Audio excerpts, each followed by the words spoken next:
During a re-arraignment at Riverside County Superior Court yesterday, the Turpins were collectively charged with 88 felonies including allegations of torture, false imprisonment and abuse.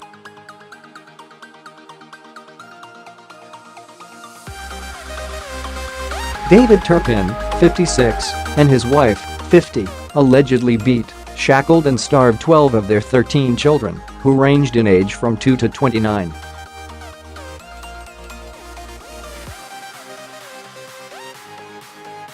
If convicted, they face life in jail. Police raided the Turpins' home in Perris, about 70 miles east of Los Angeles, in January after one of the children, an emaciated 17-year-old girl, managed to escape through a window and contact the authorities.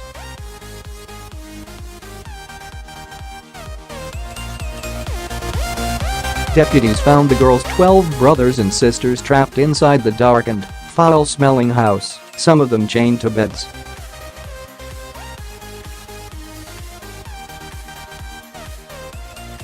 The siblings were found to be suffering from malnourishment, muscle wasting, stunted growth and other signs of severe abuse and were taken into protective custody as their parents were arrested.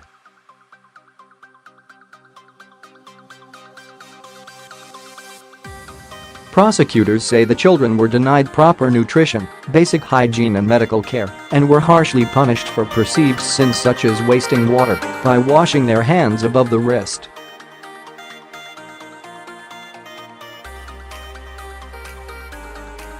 The couple are also accused of taunting their children with pies and other food that they had forbidden them from eating. David Turpin's parents, James and Betty Turpin of West Virginia, have said in media interviews that their son and daughter-in-law were a deeply religious couple who homeschooled their children and required them to memorize Bible scripture.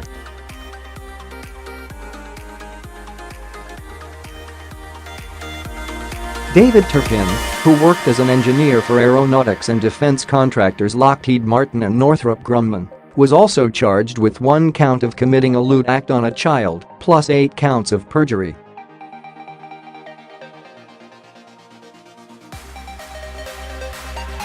According to local paper The Press Enterprise, the perjury charges are related to the documents David Turpin submitted to the State Department of Education signed under penalty of perjury that affirmed that his homeschooled children were receiving a full-time education.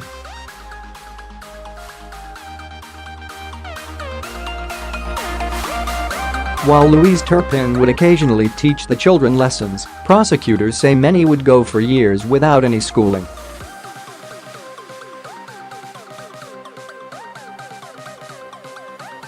A 12-year-old allegedly never made it past kindergarten, and the letter I. David Turpin's attorney applied to have the perjury charges tried separately, saying their charges were not similar enough to the other charges to be tried together.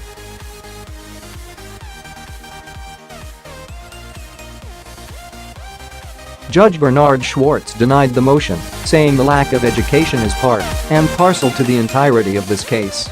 The couple were first arraigned shortly after their arrest, but were re-arraigned yesterday, with more charges added.